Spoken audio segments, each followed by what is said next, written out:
Utilize people who know their aspect of the job to help you get better. Like we utilize third-party logistics. We're utilizing you with the digital marketing. Bring people in, listen to ideas. Hey everybody, welcome to the Den. Today I have an e-commerce superstar that his business has been around for 52 years. He pivoted, went to the e-commerce business, does millions and millions a year, employs a lot of people, and he's in the tire business. JP Gallagher, you grew up in the tire business. Welcome to the Den, my friend. Thank you very much, Lance. So let's talk about this. Your dad started the company 50-some years ago, is that correct? 1968 here in Bristol. Here in Bristol. Yeah. Woo, Bristol, you get a lot of shout outs today. There you go. Have you done anything else besides being in the tire business? No, about a year after I graduated from college, I joined on reluctantly and haven't looked back. You joined on with your father. 2003, he leaves the business, correct? Correct. Since then, you've doubled or almost tripled the company, correct? Yes, we're about 2.5 times since my father left. Let's talk about that. This business keeps growing and growing. You're doing well.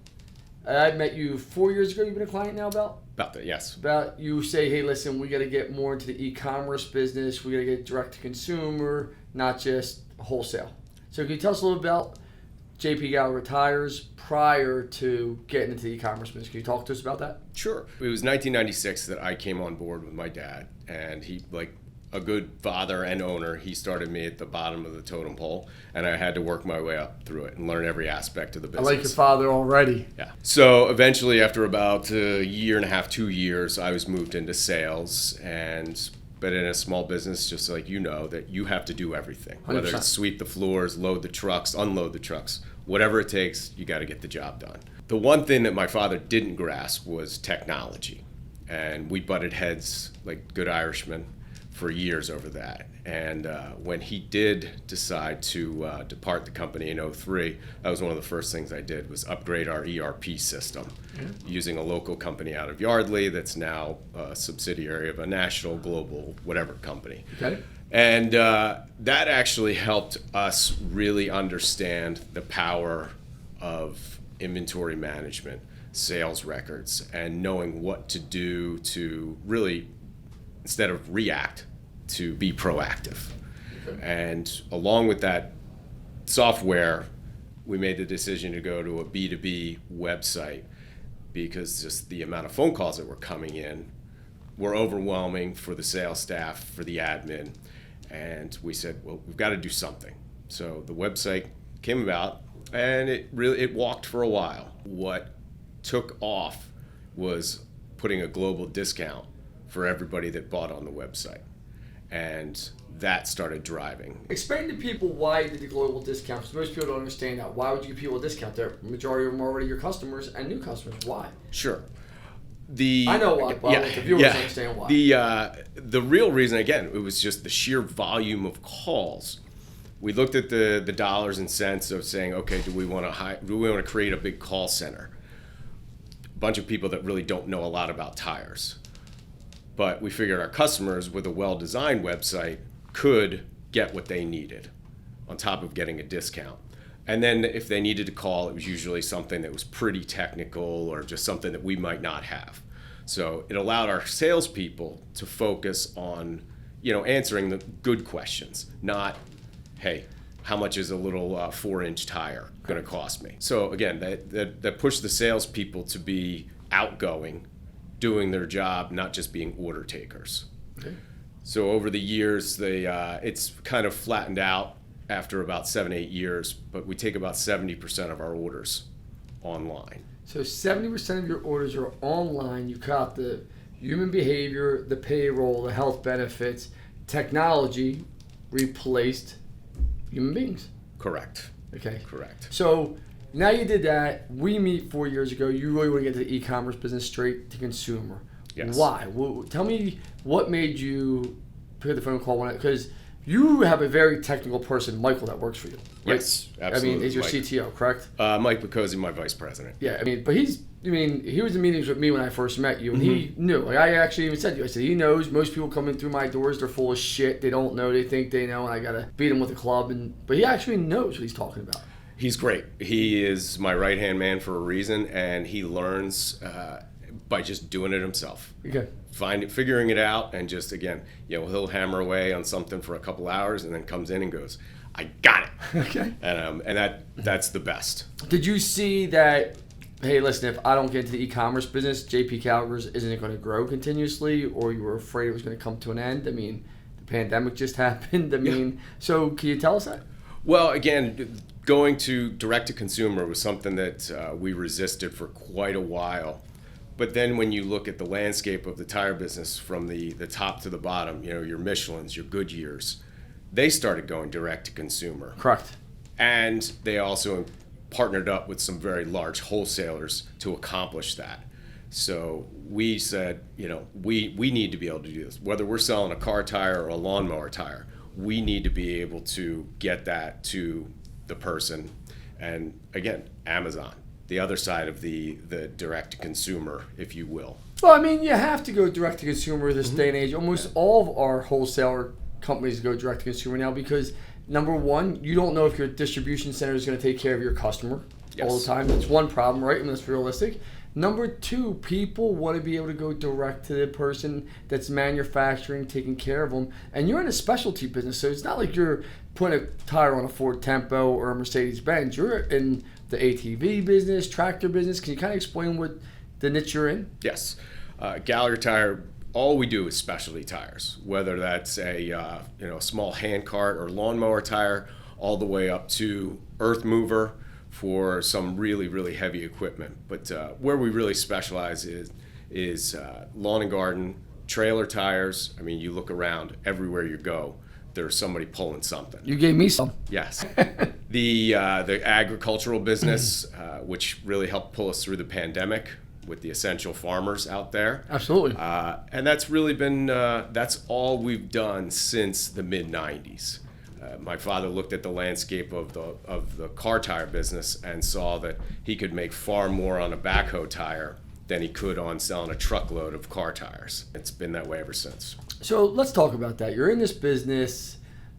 When you were a father and you first went there, I'm assuming a lot of your advertising was phone book, direct mail, these type of things? Yes. So there's some tractor trailer books out there or ATV books or whatever. Yeah.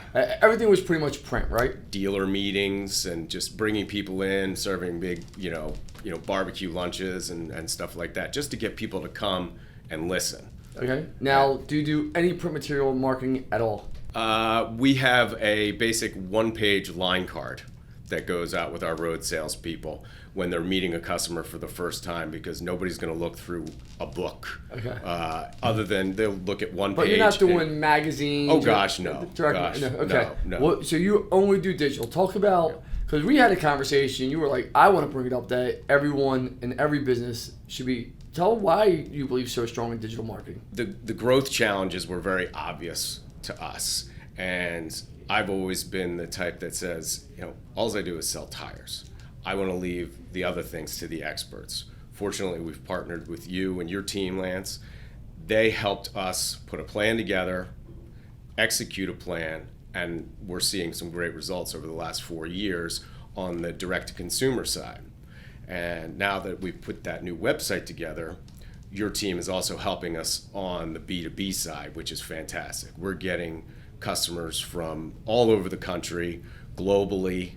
It's pretty amazing who is finding us because of what we've been able to accomplish together. So your company's grown 25% over the last 4 years total revenue. Yes. What's next? I mean, that's pretty amazing. I mean, think about it, 52-year company. You're still young. You're my age. Yes. You're aggressive. You have. We've talked. You have fire in your eyes still. What's next? Do you plan on keep growing? Are you happy with the 25%? I mean, I don't want to say I'm happy with any sort of growth, other than the fact that I'm happy with what we've accomplished, and we're going to keep going. The percentage of e-commerce business to the consumer is a pretty small percentage of our business. That needs to grow to allow me to keep my buying power, so that on the wholesale side, I can remain as competitive as possible against some real big wholesale companies that are nationwide based. So let's talk about that.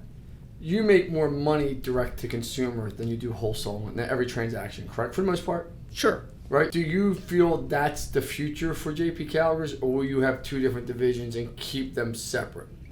I don't want to say whether or not that's the future. I just know that we have to do it to, again, capture market share and keep the volume up. Our suppliers from all over the world keep coming to me saying, hey, we need you to grow 10, 20% a year. Well, there are only so many tire dealers in the Northeast and the Mid-Atlantic region. So we've got to grow somehow to keep our suppliers happy because, as you might know, no supplier's ever happy with any of your growth. No. So let's talk about that. I met you 4 years ago. You weren't a big believer in digital marketing. Michael was. Michael was like, this is the future. I think you had a few other challenges. Has your opinion changed drastically over the last 4 years, or are you still kind of like, hey, we got to figure out other ways to do it? Or are you, hey, listen, digital is going to be our future? No, I'm completely sold on it. No, digital, you have to have digital marketing, and you really need to have somebody that knows what they're doing it for you, whether it's one SEO or not. Yeah. I certainly would pick one SEO, but I'm amazed at just the amount of traction we're getting from Facebook, Instagram, and those type of. I would never have thought that for the tire business. Absolutely not. No. And people don't understand the power of social media. Yeah. So you're getting sales on Facebook and Instagram. Yeah, and it's not just little tires. We have people spending thousands of dollars for their tractor or their loader, and we've never talked to them ever before. Are you baffled by that? I chuckle because it's just the way of the world right now. People buy cars online without seeing it, without touching it. So I guess buying the tires is, just a natural way to go. You just bought this big building about an hour from here, right? I wish I bought it, but we leased it. Well, you moved into a new facility. Correct. Big building. Yes. Okay. You got everything in one location. Almost. Talk about the challenges of that as a business owner. Did that hurt you in other aspects of business? Did you feel like you took your eye off of some other things? Because moving is you have over 50 employees. And how many square feet of warehouse do you have? The main location is now 144,000. That's big. Yes. That's literally 5 times, 6 times my office space here. Yeah. We took 2 warehouses that totaled about 70,000 and closed those and moved into, double the square footage, but with the ceiling height, the amount of storage that we have is just phenomenal. So we're set up to grow over the next 5-10 years. And what's the biggest challenge you see for JP Gallagher growing? Well, let's go back to the decision to make the move. Yeah. And that was really forced by our growth over the last 3-4 years, where we just simply didn't have space. I had people literally coming to my office asking me, what are you doing? How are you still expecting us to put these tires away? We don't have a spot for it. The fire marshal's not happy. And so we started the process about 2 years ago trying to locate a building. Apparently warehouses are a fairly hot commodity thanks to some big companies out there. So it took us a while. And this is an old steel fabrication plant that they retrofitted with a bunch of dock doors and just a wide open space, plenty of office. And we have just made it so much easier and more efficient because now we're not tripping over ourselves. We have room to just put our tires where they need to go, and then when you're getting ready to deliver, you've got room to lay them out so that you're making fewer mistakes, the deliveries are getting out on time, the drivers are getting back, more importantly, so that they can repeat the next day. So, and I'm going to be very transparent. Digital marketing is the only thing that had you grow 25% over the last 4 years. I've gotten to know you. You're a very polished, well-spoken, mild-mannered, but you're aggressive, very aggressive. What separates JP Gallagher from other tire companies? Other tire companies aren't growing at your pace in your space right now. So it's not just a digital marketing. What is it? Your core values? Can you talk to me about what separates you? Well, I think that we've developed a great group of customers over the years. Obviously, starting with my father, and those customers, I've gotten to know the owners of their company over the years, and My goal has always been to keep it as a relationship. They may be ordering on the website, but there's still a relationship there. The other area that we feel separates Gallagher Tire from other wholesalers is that we have people that have the real technical know-how to answer questions, whether it's, for an ATV tire, a wheel for their backhoe, or the largest earth mover tire around. We have people that somebody can actually talk to by just picking up the phone and calling us, and we'll get you an answer within a couple of hours. So you're doing training, you're talking, I know you said you hire specialized people for the things that you do. So you're a big believer in education, know your product, master it, and that's going to separate you. Sure. A lot of our vendors... I'm trying to sum it up for you, because that's what it sounds like to me from me talking to you multiple times. Pre-pandemic, we would do an annual trip for a couple of salespeople, whether it's to Iowa or some Iowa? Yeah. Des Moines, Iowa, one of our biggest suppliers, Titan Tires. Okay, one of my good friends live in Des Moines, Iowa. Yeah, so I will gladly help supplement the trip, and the suppliers are great as well, but they are producing so much training material that it's on demand, or whether they're sending us a little hard drive or something. But our salespeople are not required, but we put it in their schedule to say, hey, you're probably going to take 3-4 days total throughout the year of just learning, relearning, reviewing. Amazing. And that's, so it's paying the dividends. You have to be able to answer the questions if you want the business. Okay, so I did some research. Obviously, I know you did your marketing, but as you know, I'm not involved in your account. I mean, we're more friendly at this point than I ever talk about your account with you, right? You have a team here that does that. But I looked at your reviews. Then I looked at some of your competitive reviews.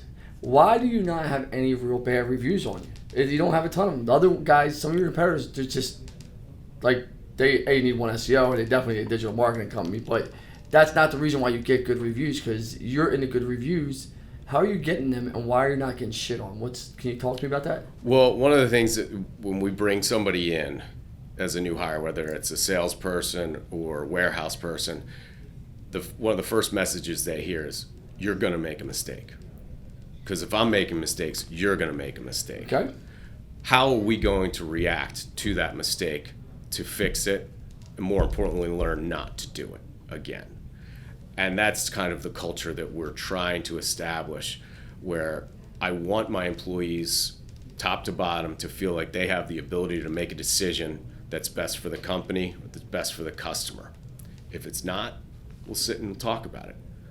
There's no benefit to having anyone in fear of 100%. losing their job because they tried to do the right thing. Let's talk about that. I mean, that seems to be one of your core values. You take care of your employees. What's the biggest challenge you've had? Because, I mean, you didn't work at other companies. This is all you ever known. Yeah. What's the biggest challenge that's made you become the leader that you are? What was the worst moment of being a leader that you've had that made you say, hey, I got to change here? I think going back again to the late 90s, and after getting to know a lot of the then long-term employees that my father had, that he was often loyal to a fault, or I am also loyal to a fault. Those are the hardest decisions that you have to make as an owner of any business. Your employees they're not employees, they're people. They have families. Yep. But if they're not doing their job, they're hurting my family, they're hurting your family.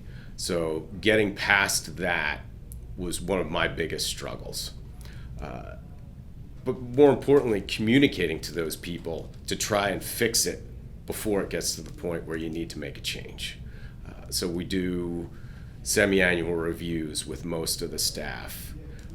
The warehouse, the drivers, they get an annual review, even up to the vice president of the company. We sit down, we talk about it. How are we going to get better? How can that person get better to help the company? I mean, you have a big business, 50 plus employees in the e-commerce business is big. I mean, it's not Amazon. That's big for a local e-commerce business. I'm not going to put your revenue out there. I promised you I wouldn't. Do you sit back and look sometimes like, wow, we built this, Dad. We built this. It's amazing, and we're going to keep going forward? Or you just never look at that and say, I'm a psychopath. I'm just moving forward. I just went psychopath. No. It's a good question. No, I absolutely sit back and think. My dad at the time he passed was also one of my best friends. So it was hard on our entire family. And it was especially hard for me because he had been retired for a couple of years, but he was my sounding board. And I utilized that on a daily basis. And suddenly to have that taken away a year and a half before the Great Recession was very difficult. So that time period was where we just kind of stopped growing. But I had to kind of get myself to really examine the business, the people there, myself, and say, okay, so how are we gonna get this back on track? And with the help of a lot of good people, some of my father's friends, customers, just talking to people, getting ideas, and then more importantly, executing them. I mean, you're an open book with, when I met you right from the beginning, it's like, hey, this is who I am, this is what. Do you believe that leadership style is why people follow you at work? And do you think more leaders should be more open? Well, I would like to think that's part of it. I don't like to deceive because I also don't think I'm smart enough to remember all the deceptive things. So I just, hey, if we mess up, let's tell the truth, fix it, and move on. What would you say to a young person? Because everybody wants to be the new Kardashian, right? That's the cool thing. I'm going to be an instant millionaire. I'm going to be an influencer. I'm going to be a digital marketing expert. I'm going to be an e-commerce entrepreneur. What would you say to a young or old person saying, what's a piece of advice? Hey, you want to go start your business. What would be your first piece of advice? Yeah. Well, everything starts with an idea. So if you can come up with that idea to do something differently, do something better, that's fantastic. But if you're going to do something that's already being done, you have to create your values or stick to your values. Most importantly, you just got to be willing to work hard. And I see that across the board where there are a number of people that are willing to work hard, and there are a lot that just won't put in the time. You have to put in the time. Oh, without doubt. I mean, I always tell people, if you work hard, it's impossible not to be successful unless you're a total dope. Yeah. I mean, honestly, you really have to be a total dope because if you just work hard, you're going to outshine 99% of America. And utilize people who know their aspect of the job to help you get better. Like we utilize third-party logistics. We're utilizing you with the digital marketing. Bring people in. Listen to ideas. It's funny because when me and you met, and I know we do your IT stuff, but you wanted us to build your website, right? Yes. You came to me. And I actually turned you down. Yeah. And it's a $100,000+ project. Oh, easy. Right? But I said, this is out of our scope. This is not, I can help you. I help you and Mike go find people, guide people through it. Do you think most agencies are going to turn away that kind of money, $200,000, and say, hey, listen, this is not our forte? Or do you think most people would have took, I just came to my mind when you said that. Or do you think most people would have took the stab at your job for that big money? I think most people would have at least started down the road and, did whatever they could and then ultimately maybe backed away. But Mike and I, when we left after that meeting with you and Bill, and we just said, hey, that was probably one of the most productive, non-productive meetings ever. That was great. Because we helped you scope it out. Yeah, absolutely. We just said we can't do it. And then when it was finally built, you helped us, do all the back-end coding and the stuff that, again, I don't know. Yeah. So, I mean, I think that's where you and a lot of what we were talking about is stick to your core values, be good at where you're at, work hard. But does it seem like a lot of these younger businesses don't have those core values, that they're willing to have that conversation and just say, yeah, this is not one of our core competencies. We're going to walk away from this, but we're great at what we do, and we're going to stick with that. Yeah, I think, again, going back just to people as a whole, we're now so transactional, where everybody is just worried about the immediate result for what they get right then and there. That's not how you build a business. You build a business by building a following, by doing things right, by treating your people right.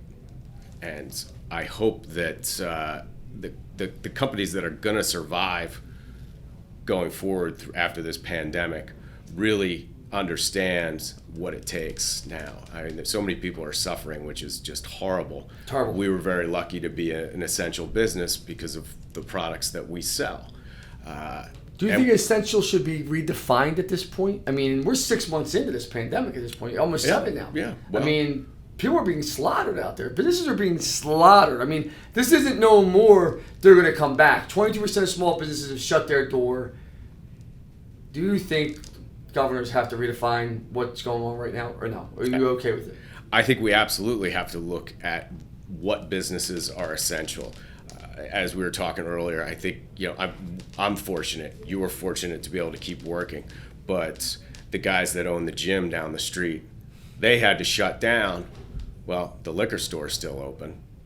In many states, the pot store is still open. No, it's funny you say that because I didn't know this, and someone said to me, nowhere in any state did the state lottery shut down at one day, not even for one day. I did not know that. I did not know that either until someone told me that. So I had to fact check it and said, did any state shut down their state lotteries? Fact check it. No, the freaking lottery? The freaking lottery? Yeah. That's essential? Absolutely. Well, you can go out by yourself and pull the balls out of the chute, I guess. I mean, no, I'm being realistic. Yeah, no, it's amazing. Because you're like me. My business has grown. You're having a record last few months just like me, right? We're very fortunate. We're in the online game. It's a little different. But we have friends. You have friends like me. You're not a white-collar, sniffy guy. You're a straight-up, blue-collar guy like me, which even though most people would call us white-collar, but we're down-to-earth people. We hang out with down-to-earth everyone. You're seeing people being slaughtered right now. Yeah. Friends of ours just happened to open a brewery in Newtown, right around the corner from here. Unfortunately for them, they couldn't have picked a worse time to try and start a small business. Are they still in business? Or They are. They pivoted pretty quickly, like many places, and started the takeout. So they've done okay. I'm sure it's going to be a long road to get to profitability, but at least they're still here. Correct. Whereas other friends of mine, where they may have had a coffee shop or a restaurant or something like that. I mean, the restaurant business alone is horrible in a good economic time, and you do this to people that that's their lives. That's all they know is the restaurant business. People don't realize how much politics affects businesses. Yeah. And people don't understand that. And someone actually wrote my thing last night, are you a news agency, about a week ago? And I wrote back and said, no, but I represent all businesses, some enterprise, but mostly small, medium-sized businesses. And I don't believe the news is the news anymore. Do you believe this is political at this point? Do you believe this is we know there's a pandemic, we know there's a virus, but do you believe the actions being so wide range, do you think this is political? Well, I think even before the pandemic, the government has shown time and time again that they'll do things to destroy the economy, the people, just to get back at the other party. No matter whose side you're on, if you don't see that our government is killing us from within, then I don't know what you're looking at. Someone said to me the other day, and I was blown away, the government's supposed to work for the people don't work for the government. And I think people are losing sight of that. I think some people are thinking it's okay what's happening. And I don't have a political view, because I'm going to move forward. It doesn't matter if a Democrat or Republican's in office, I'm moving forward, just like you. We're going to keep building our business. But some people are literally never going to come back, and as the economy gets worse and worse when this is all done, crime goes up, small businesses get hurt. You can't afford a lobbyist, can you? No. I can't afford a lobbyist. Yeah. I mean, I don't send you a lot of emails, but on my email signature line, I have, term limits are the real solution, whether you're a Democrat or you're a Republican. Why not have them? Well, because what's the number one job of a politician? To keep their job. Exactly. The first day in office, that's what they're focusing on. Get reelected. Is that amazing? It's sad. And what's funny is, in our business, it's the opposite. We're trying to delegate, do less, support our people, make them better, so that our companies grow. And if they decide to go somewhere else, they have the skill set to flourish there also. Yeah. It's a big difference between small business and government. Yeah, well, it's and who wants to go into government right now with the microscope that you're put under to run for any position? I think that it's an unrealistic situation that has been set up. A lot of it due to the media, because everybody is scrutinized. No matter what side of the aisle you're on, they are going to just destroy you if you've done one little thing wrong. Do you trust the media? No. No. So, and that's the problem, right? I mean, but this affects our business. People say to me, Lance, why do you talk politics? You know, I never give my point of view. Why do I talk politics? Is because politics affects small business locally so impactful. I think it's the first time people are really starting to see it during this pandemic, how much politics affects business. Yeah. Well, a lot of people have had a lot of time on their hands the last 4, 5, 6 months trying to, find something to do. There's only so many times you can, go over your kid's second grade homework. You end up sitting in front of the TV, you're reading online, whatever it is. It's just a flood of information, a lot of which, in my opinion, is just bogus information. I agree with that. Just trying to get you to look one way as opposed to the other. You can't get enough people to come to your location warehouse to buy as you can online. It'd be physically impossible to fit them all through, right? No. I mean, how many people are coming out to Pottstown? Well, Pottstown's a great town. It is a great town, but how many people are coming? No, I mean, we lost a lot of business moving from Bristol to Pottstown. Absolutely. Because we'd had so much local pickup business. But this is a much more densely populated area. 100%. Well, you heard it from JP. Built a great e-commerce business, built a great business over the last 52 years. He's ran it now for about 20 of them, correct? Correct. Congratulations on all your success, and I appreciate you being on the Den. I appreciate the opportunity and the great conversation. Thank you so much for watching. If you enjoyed this content, please don't forget to follow me at Lance Bachmann on Instagram and Twitter. Follow me on Facebook at Lance Bachmann Digital. And every Thursday we drop a new podcast. Don't forget to listen to it. We're giving out great content. And remember this is the time to build your business right now. Let's effing go, everybody.